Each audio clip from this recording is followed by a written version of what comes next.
விடுதலை சிறுத்தைகள் கட்சியின் சார்பில்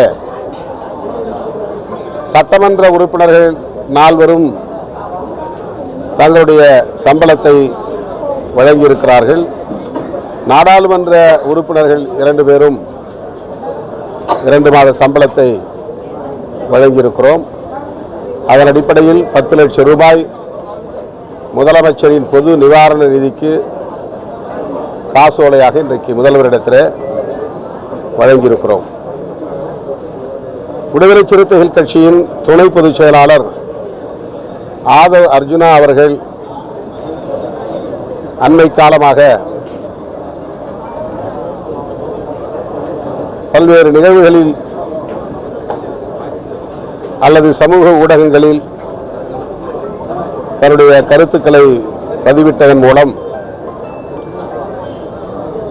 கட்சியின் நன்மதிப்புக்கும் நம்பகத்தன்மைக்கும் பாதிப்பை ஏற்படுத்தும் ஒரு சூழல் உருவானது. அது குறித்து அவரிடத்தில் தொடர்ச்சியாக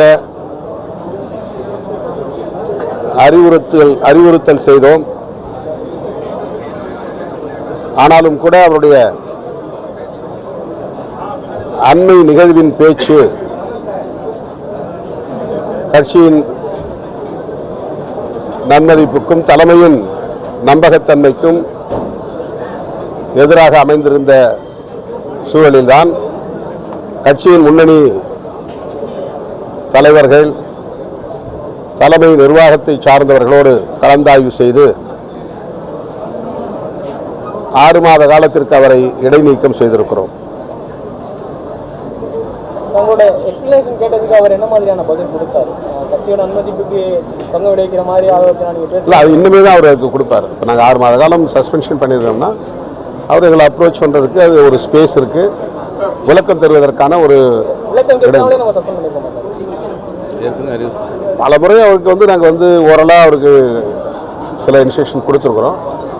அதை மீறி நடந்ததுனால ஒரு அவசர தேவையின் அடிப்படையிலான நடவடிக்கை அதை மேற்கொண்டிருக்கிறோம். ஆதவர்ஜுனாவுடைய தொடர்ந்த சர்ச்சையான பேச்சு திமுக விசிக கூட்டணியில ஏதாவது நெருக்கடி ஏற்பட்டுச்சா? திமுக தரப்புல இருந்து ஏதாவது உங்களுக்கு நெருக்கடி கொடுக்கப்பட்டதா அவருடைய இந்த மாதிரி தொடர் பேச்சுகள்? திமுக தரப்பிலிருந்து எந்த அழுத்தமும் நெருக்கடியும் எமக்கு இல்லை. அதை பற்றி அவர்கள் யாரும் பேசவும் இல்லை. விஜய் அவர்கள் பங்கேற்கிற நிகழ்ச்சியில் நான் பங்கேற்க இயலாது என்று எடுத்த முடிவு சுதந்திரமான முடிவு. விடுதலை சிறுத்தைகள் கட்சிக்கும் தமிழக வெற்றி கழகத்திற்கும் எந்த மோதலும் இல்லை. விஜய் அவர்களோடு எங்களுக்கு எந்த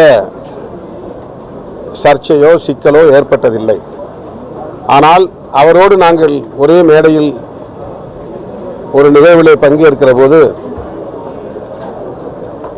எங்களுடைய கொள்கை பகைவர்கள், எமது வளர்ச்சியை விரும்பாதவர்கள், எங்களை வீழ்த்த வேண்டும் என்று கருதக்கூடியவர்கள் அதை ஒரு வாய்ப்பாக பயன்படுத்தி எங்களுக்கு எதிராக கதை கட்டுவதற்கு, திரிபுவாதம் செய்வதற்கு ஏராளமான வாய்ப்புகள் இருக்கிறது என்பதை நாங்கள் முன்னுணர்ந்து எங்கள் நலனை கருத்தில் கொண்டு நாங்கள் எடுத்த முடிவு, அவ்வளவுதான். அதை விகடன் பதிப்பகத்தாருக்கு மிகவும் தொடக்க நிலையிலேயே நாங்கள் சுட்டிக்காட்டிவிட்டோம். எங்களுக்கு எந்த வருத்தமும் இல்லை. அவரோடு நிற்பதை நாங்கள் வேறு எந்த கோணத்திலும் தவறாக அணுகவில்லை. எனவே நீங்கள் அவரை வைத்தே புத்தகத்தை வெளியிடலாம் என்பதை முன்கூட்டியே நாங்கள் அறிவித்து விட்டோம். ஆனால் அதை தொடர்ந்து ஒரு சர்ச்சையாக, பேசுபடு பொருளாக சிலர் திட்டமிட்டு மாற்றினார்கள். அதை அடுத்து அந்த நிகழ்விலே நடந்த நூல் வெளியீட்டு விழாவிலே பங்கேற்ற ஆதவ் அர்ஜுனா அவர்களும் கூட அந்த விழாவிலே பங்கேற்பதற்கு முன்பு என்னிடத்தில் பேசினார். அந்த நூலை உருவாக்கியதில் உங்களுக்கு பங்கு இருக்கிறது, ஆகவே நீங்கள் அந்த விழாவை தவிர்க்க வேண்டும் என்று நான் சொல்ல மாட்டேன். அப்படி உங்களை கட்டுப்படுத்துவது ஜனநாயகம் இல்லை. ஆகவே நீங்கள் சுதந்திரமாக அந்த நிகழ்வில் பங்கேற்கலாம், எனக்கு எந்த நெருடலும் இல்லை என்பதை அவருக்கும் நான் சொன்னேன். ஆனால் அதே வேளையில் அரசியல் எதுவும் பேச வேண்டாம், புரட்சியாளர் அம்பேத்கர் அவர்களை பற்றி பேசுங்கள் அல்லது அந்த நூல் உருவாக்கத்தின் பின்னணியை பேசுங்கள் என்று அவரிடத்தில் நான் ஒரு கட்சியை சார்ந்த முக்கிய பொறுப்பாளர் என்கிற முறையில் சில வழிகாட்டுதல்களை தந்தேன். அதையும் மீறி அவர் பேசிய பேச்சு பல்வேறு சர்ச்சைகளுக்கு இடம் கொடுத்தது. விடுதலை சிறுத்தைகளின் மீதான நம்பகத்தன்மையை நொறுக்கும் அளவுக்கு அது அமைந்துவிட்டது.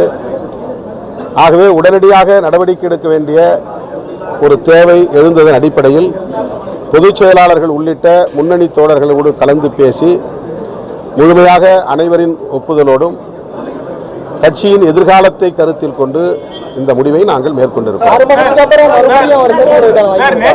நேற்று பாஜக மாநில தலைவர் அண்ணாமலை செய்தியாளர் சந்திப்பில் பேசும்போது விடுதலை சிறுத்தைகள் கட்சி திருமாவளவனுடைய கட்டுப்பாட்டில் இருக்கிறதா இல்லைன்னா ஆதவர்தனுடைய கட்டுப்பாட்டில் இருக்கிறதா ஒரு கேள்வி முன்வைக்கிறார். அது மாதிரி ஏதாவது ஒரு சூழல் இருக்கா? பாரதிய ஜனதா கட்சி அதானி கட்டுப்பாட்டில் இருக்கிறதா மோடி கட்டுப்பாட்டில் இருக்கிறதா என்பதை அவர் முதலில் சொல்லட்டும், அதன் பிறகு நான் இதற்கு பதில் சொல்லுகிறேன். அது 6 மாசம் கழிச்சு பேசுகிறேன். மாற்று எண்ணம் கொண்ட தலைவர்கள் ஒரே மேடை ஏறக்கூடாது, வெவ்வேறு கொள்கை கொண்டவர்கள் ஒரே மேடையில் ஏறி பகிர்ந்து பகிர்ந்து கொள்ளலாம். அதை இங்க அந்த மாதிரியான ஒரு ஒரு ஒரு ஹெல்த்தி சிச்சுவேஷன் இல்லை தமிழ்நாட்டு அரசியல்ல.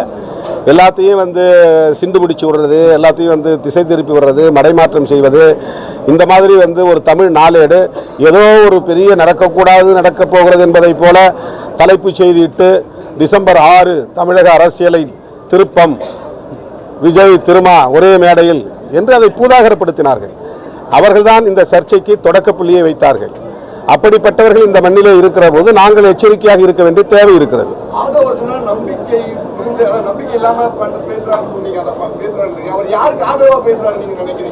அவர் அவருடைய பேச்சு என் மீதான நம்பகத்தன்மையை கேள்விக்குள்ளாக்குறது சொன்ன. அவர் நம்பிக்கை இல்லாமல் பேசுறான்னு சொல்லல. இப்போ எனக்குன்னு ஒரு கிரெடிபிலிட்டி இருக்குன்னா அந்த கிரெடிபிலிட்டி எங்கள் கட்சி தோழர்கள் மத்தியில் கூட என் மேலே ஒரு நம்பிக்கையோட தான் என்னோட இருக்கிறாங்க.